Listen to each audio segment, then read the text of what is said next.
Flashback 4.8 Confronting the Cult Pub and Curio Shop Owner.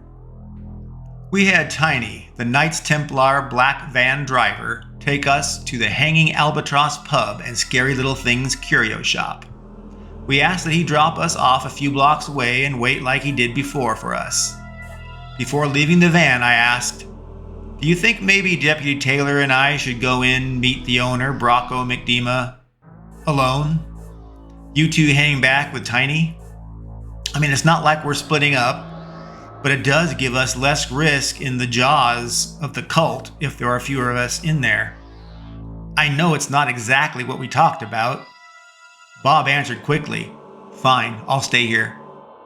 Katie said, I would like to go with you, but you're probably right. Bob and I, well, we froze up last time." She sighed. "We can't let that happen when you are face to face with the cultist mobster. Yeah, you two, you should go without us." Deputy Taylor and I walked from Tiny's van down the street towards the pub. We left our utility belts and gear in the van. It would be weird walking around with waste bags, Bowie knives, and cell phone cases. It was late morning, approaching noon, and so we imagined everyone would be present in the pub. It was near lunch. We speculated at lunchtime there would be the most non-cult people present in the pub. We would blend into the crowd as customers and be less noticeable and memorable. There was a bouncer in front of the entry door. I spied a radio earpiece, an obvious pistol bulge under his arm. The bouncer paid little attention to us as we approached and entered the pub. As we entered, a 20-something purple-haired woman wearing burgundy semi-see-through translucent leggings greeted us. She wore a red-hued, long-sleeved pullover shirt that sported silk-screened art of a white and black yin-yang, whose opposing halves were entirely black or white, shaped though like rose petals. From behind a podium kiosk, she asked, "Welcome to the Hanging Albatross. 2 for lunch?" I answered, "Actually, we were hoping to speak with Brocco McDema." The greeter's face tightened, as if she was offended by my request. She said tersely, "I will go ask Mr. McDema if he will see you. What is your name and what is your purpose to meet him?" She looked visibly surprised, shocked, upset at the idea that we wanted to meet Brocco. The greeter woman left and returned after 5 minutes. "Brocco will see you. Follow me." She walked the deputy and I to the back towards the restrooms and to the end of a hallway that led up to them, where the management's office was.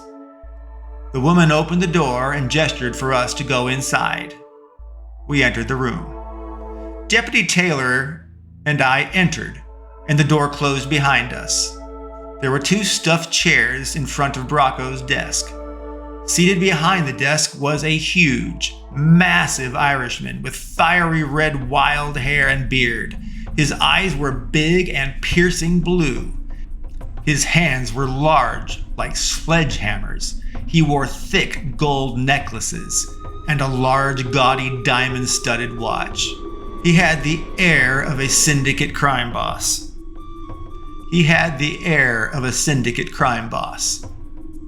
And like the bouncers, I noted he had a pistol holster bulge under his left arm. Brocco cracked his knuckles. "So, what brings you 2 strangers into my place?" I looked at the deputy and then back to Brocco. He was intimidating, just sitting there. I could only imagine how terrifying it would be for him to come after you. Brocco could destroy most people with those fists, never mind what he could do with a weapon. I answered Brocco. "Mr. McDema, my name is Richard Seaborn. This is Andrea Taylor. We are here on a personal and legal basis." Brocco grinned. "What kind of legal basis are you talking about?"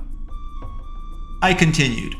Well, I'm the descendant and heir to Zyra Milmore, and Mr. Lesky of the law firm Midnight and Associates sent us to you. I have paperwork showing this pub and adjoining Curio shop are actually bequeathed to me from Zyra Milmore. Rocco's eyes squinted into a narrow glare at me, his furrowed forehead. He leaned forward and pressed his right hand onto the side of the desk. You come into my business and declare you own everything you can see? You claim to be some heir to a Zyra Milmore? You have documents from some lawyer? Phew. Well, Richard. Rocco punctuated my name with blatant disdain. You are not Zyra Milmore's legal heir. Ireland has laws. Unless you are Irish, no inheritance for you. No standing, no nothing. Got it? He seemingly threatened me to just agree with him. Rocco did not wait for a reply from me or the deputy. What are you, American? You talk and act like a privileged, entitled American. We do not want your American-style attitude here, he said with an almost hateful and aggressive tone. And besides, Zyra Milmore gifted this place to me 40 years ago. I got paperwork. I got witnesses. I got court filings. You got nothing. You got no legal basis. He punctuated his statement with, mofo. Rocco was as offensive as he was powerful. I don't want to hear you say another word. Just get the hell out of my sight now. He raised his voice to a near yelling level. Get the F out!